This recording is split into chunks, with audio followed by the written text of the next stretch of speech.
Hi, everyone. We are joined by 135-pound WBC champion and one of the sport's pound-for-pound top stars, Shakur Stevenson. Shakur, I know you're getting ready to get back into the ring July 6th, but before we get into your big fight back in the summer, everyone's talking about this Ryan Garcia Devin Haney fight. I know you've been talking about it as well too. We're a few days removed from one of the biggest fights of the year so far. Just wanted to get your general reaction to how everything transpired. It was a surprising victory. Um, Something that I didn't expect, and hats off to both of them guys. They put on a great show. Mhm.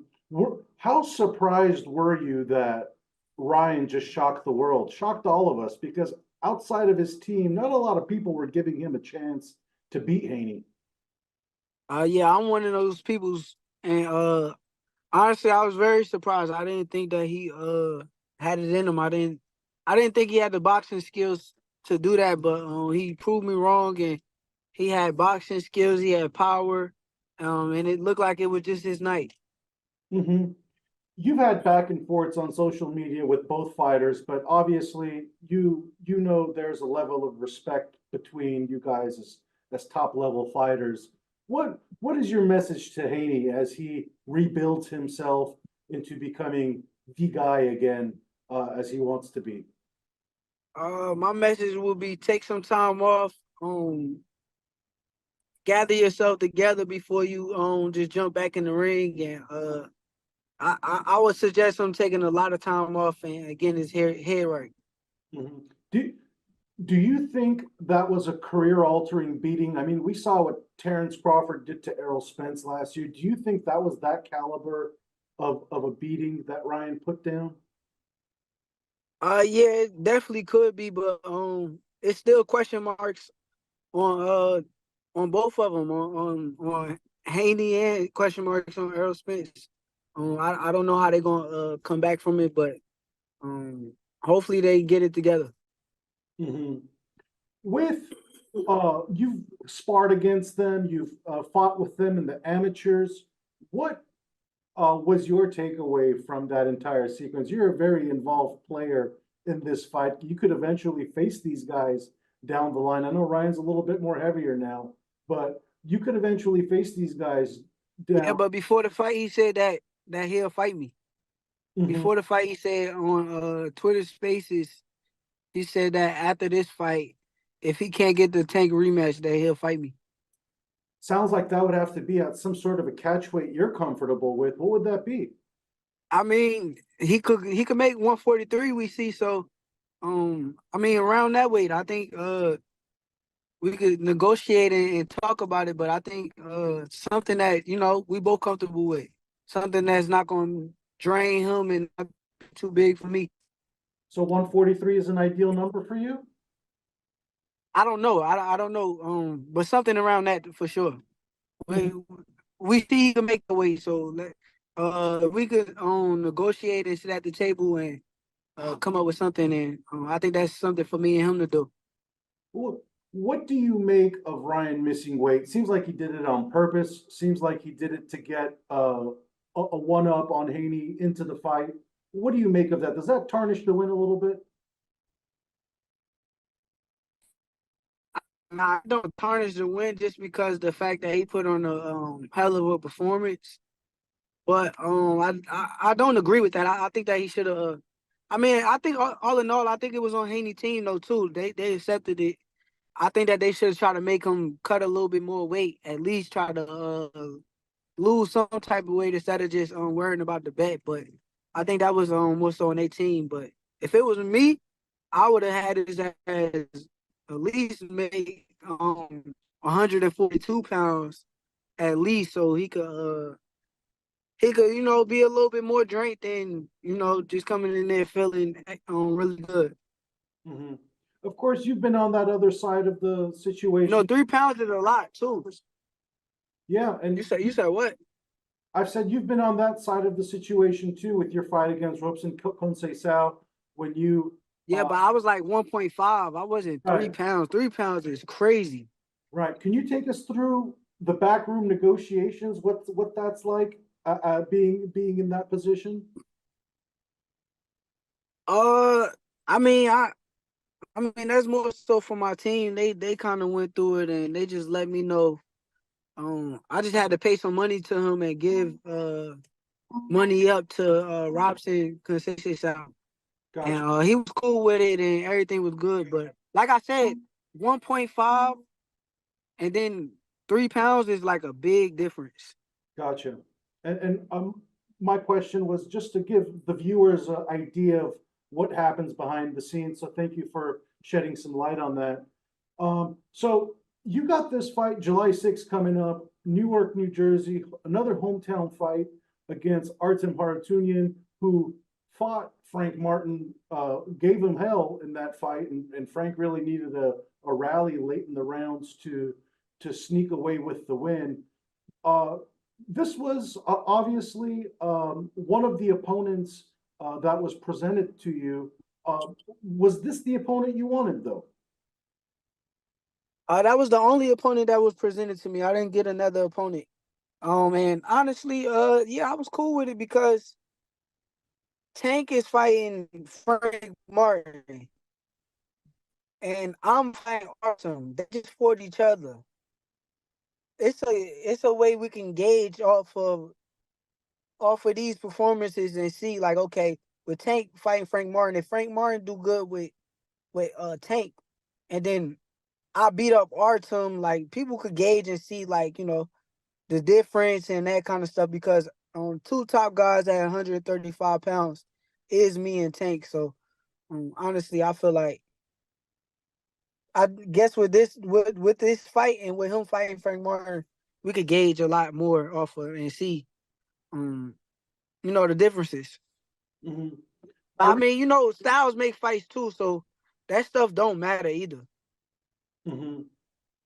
I recently, But for the fans, it's interesting. Sorry to cut you off, oh no, not at all. but Not for at the all. fans, it's interesting. Not at all. There's a little bit of a glitch in our connection, but it's totally fine. Um, I recently talked to Bob Arum. He told me that this is your last fight under contract with Top Rank and that he's looking forward to re-sign you. I'm curious how you plan on navigating your career moving forward, and if being a free agent like your stablemate Terrence Crawford or the likes of Devin Haney, Canelo, some of these other top stars in the sport, if being a free agent and assessing fights on a fight by fight basis is the direction you want to go, or re-upping with Top Rank with them giving you the fights you want is the direction you want to go. I don't know. We're gonna see. As of right now, I can't tell you exactly what I'm gonna do. But like I said, I'm just watching and paying attention and taking my notes. And after my fight July 6th, I'm gonna have a decision to be made. And but I do like the free agent thing where you could go and fight one fight deals and two fight deals. I think that is a good situation to be in. Gotcha. I mean, we've been seeing how Canelo and Devin Haney have been making it work for themselves. Terrence Crawford as well too. I mean, one fight they're on Matchroom, one fight on PBC, one fight on Top Rank, and they're essentially spinning the circle, getting the fights they want, and at the right time they want. I feel something like that is the perfect way for you to get the Tank fight after this one with Harutyunyan. If you're a free agent, you do everything in your powers to make the Tank fight. Is that the kind of the direction you're also looking into? That's the game plan for me. That's the end goal right now. It's not the like end goal, but that's the situation with fight I'm able to do how I want, and that's the fight that's gonna be able to kick I'm gonna be able to kick the door down with. So, honestly, yeah, that's the direction I want to go in. Um, but like I said, after July, we got Artem in front of me. July 6th, we got to put on the show and we got to stay focused on what's in front of me because this is boxing at the end of the day and things changes quickly and anything can happen at any given time. So um I gotta stay focused. I gotta just focus on Artem, and I know that guy is coming to win the fight. So I just gotta make sure I'm locked in and handle business on July 6th.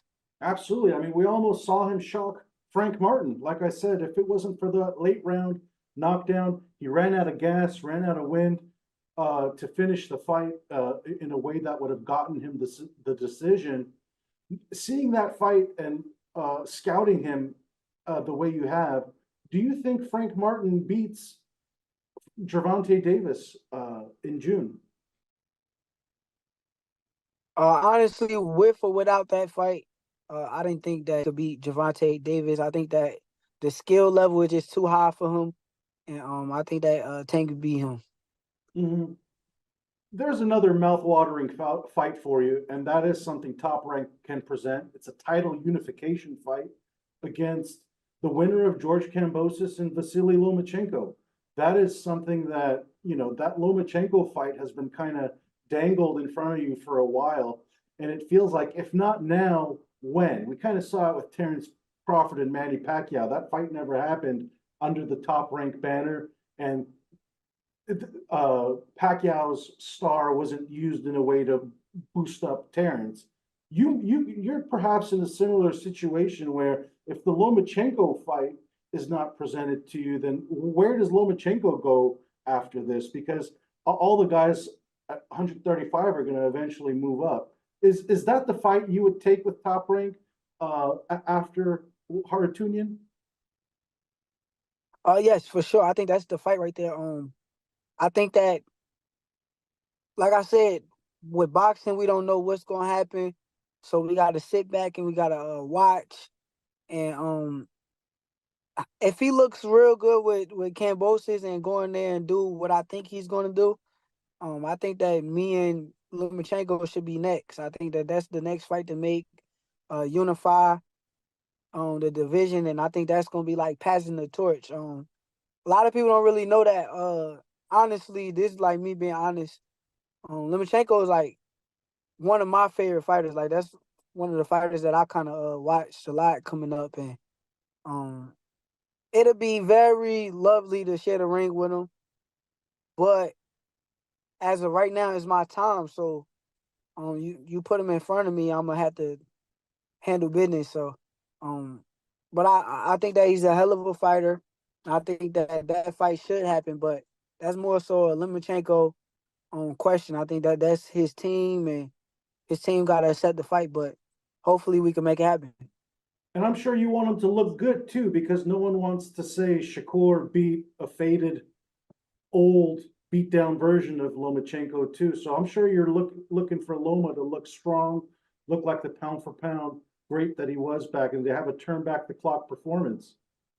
I think he is. I think that's what we're gonna see. But like I said, this is boxing and anything can happen. So that's how I'm looking at it. Mm-hmm. There's with your last fight, obviously a lot was said. It wasn't the most pleasing fight, as you went on and admitted. It appears that it's affected your pound for pound rankings across some of the higher esteemed publications and sites and so on and so forth. What is your message to people and critics who are just looking at that last performance as who Shakur Stevenson is as a fighter? That's my message. I don't think they matter. I think that they listen. They think. I don't care about nothing they got to say about me. Um, I am the best boxer in the world. I am the best boxer on the planet. And ain't nothing that they can say or do could make me feel as though somebody is better than me. I don't even realize, I don't even understand how a guy can win a world title in another weight class, his third division at 26 years old, and you could take him off the pound for pound list for winning. I never heard of that. I just disagree with that. But I mean they could say what they want to do as they please, but none of they fighters could beat me. So that's how I feel. Mm-hmm. It's a catch-22, right? You want to please the fans. You might put yourself in a firefight and in a position where you might get in a war that you're not really planning for. And then you look good the way you do, where you're boxing, putting on a performance like we've seen with Sweet Pea, Pernell Whitaker, Floyd Mayweather, and the likes, and really a sweet science performance. And then the critics say, "Oh, this is not pleasing to watch on TV." So, how do you navigate this moving forward, knowing that that's kind of the main thing, the main narrative that is being out there for you? Are you going to try to just make these fights a little bit more interesting? I mean, I'm gonna come and do what I gotta do, but you gotta understand, right? If you put a fighter in there and they going against another good fighter, right? And that's why I say fans is I mean the people that come up with these lists and they don't know nothing about boxing. But you put a fighter in there with another good fighter, because Edwin Dallas Santos is a good fighter. But I'm in there with one hand. I got one hand. Now I'm fighting in little gloves, 8-ounce gloves. The kid got power. I mean, what do you expect for me to do? You expect me to come in there and win. I can't stand there and trade and fight against a fighter when you only got one hand. You can't do that. There's no way possible you're going to be able to win that fight. So I just disagree with the logic of, okay, somebody had one off night, but he gave you 5 straight great performances. How can we take him off the pound list? How can we say that this guy is not that good? How can we call him boring, but he was entertaining in 4 fights in a row? I don't. Now I can see, no disrespect to like a guy like Rick, a beautiful boxer, but he done had like consecutive performances where it wasn't a lot of action and it was more so just moving around and outboxing people. That's like, that would make sense to me. Like, okay, okay, y'all call him boring, I get it, but nobody could beat him. That's how I would feel about it. But with me, it's like I give y'all 4 performances in a row, and I please the fans. I stand in the pocket. I didn't have to stand in the pocket with Valdez. I could have moved all around the ring and made it the easiest fight. But no, I chose to make it an entertaining fight for the fans. Jamel Henry. The list goes on. So how can we go take me off pound for pound list and label me as boring from one night after 4 or 5 fights in a row? I disagree with that, and I think in my brain, I think everybody who feel that I'm a boring fighter, that I'm not who I say I am, I don't agree with them. Absolutely. I mean, you've proven that the styles make fights. I mean, when that Mexican style fighter comes at you, Oscar Valdez is a perfect example. We saw you put on that one-sided beating that ended up being the case. I feel like an Emmanuel Navarrete would be another great stylistically pleasing fight for you, because when the fighters come to you, it ends up being a little bit more different. Which is why I think That's not true either though, because I don't feel like Jamel came to me. I feel like he came out boxing, and I had to go get him. So I don't even agree with that logic. I think that that's a logic for y'all to go with. But like I said, if I have one night and my hand is fucked up going into the fight, and I'm fighting against a stylistically a boxer that's gonna sit back and box. I mean, come on now. There's nothing else that I could do in that situation. I think in that situation is win the fight and go home, and now we live to fight another day, and then we come put on a great performance July 6th. Am I gonna be boring, or am I just gonna be the guy that oh, I fought this guy this way and I fight somebody else this, like, at the end of the day I'm a winner. I'm a winner. So these people can't beat me, and none of these fighters could beat me. That's how I feel. absolutely. I mean, to all credit to you, I mean, every Hall of Fame fighter has an off night throughout the course of their illustrious careers. And I feel like, right now, the 135-pound division, it's right there for the taking as far as who is going to be the top dog. It seems like you're going to be there for a while, right? So making sure all the fights possible that could be made will be made? Yeah, I'm gonna be there for a minute, but yeah, I'm gonna take over the division. I think that um a lot of my career already. I was champion at 126, champion at 130, unified at 130, Ring Magazine champion at 130. Just won a belt at 135. The only thing that I feel like I didn't do is undisputed. So that's what I'm chasing at 135 pounds. I want to be undisputed, and I want to go get them belts one by one. That'll be an incredible feat for sure. You mentioned earlier moving up to potentially face Ryan Garcia at a catchweight. Do the guys at 140 pounds interest you to kind of go back and forth between divisions? Is that something you would do for the right fights?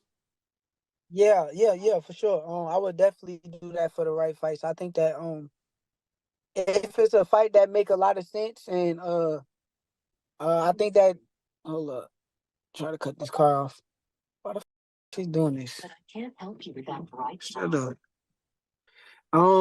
I think that if it's fights that make sense, yeah, let's make some fights happen. I'm willing to do that, but if it ain't nothing that makes sense, I want to try this undisputed run at 135. Hmm. It's safe to say at this stage and age of your career, every fight you're looking to be a mega fight, right? You're looking to turn yourself into that next pay-per-view star as well, too, where everyone puts that Saturday night aside to watch Shakur in that fight. Is that, do you feel you're ready for that right now and moving forward after Artem, that's kind of the stage you're going to be taking on in your career? Yeah, I'm for sure ready. I'm ready for the big stage. I think that as the lights get brighter, I get better, and I think that I shine right under the bright lights. So just put me on the big stage, and we gonna make it happen. And I'm ready for any and everybody. I'm working. I'm nonstop. I'm never out of shape. I'm always in shape. I'm always working. So, I think it's the dangerous version of me right now. And then, hopefully, we can get one of these big fighters to give me the opportunity. We saw with Devin Haney, he had to make some consolations in order to make the Ryan Garcia fight happen. More importantly, with the pay, I believe it was a 55-45 split. Are you willing to bet on yourself as well too by perhaps taking the shorter side of the stick for one fight in order to level up 10 times more after that with the win? Yeah, it wouldn't be the first time that I did it. I did that before when I fought Valdez. I don't mind doing that. I think that I mean, I love making money. I want to make money, but if it's something that'll get my feet in the door and turn me to a big pay-per-view superstar, I'm down with doing that too. I'll leave you with this, Shakur. What's the one promise you want to make to your fans, to the boxing public moving forward, as far as what we can expect from you? July 6th, you're gonna see a superstar in the ring. I'm gonna put on a superstar performance, and honestly, I don't even want the fans to jump back on the bed, to stay where they at, and pay to see me lose. Pull up and hope and pray that I lose, because that ain't never gonna happen.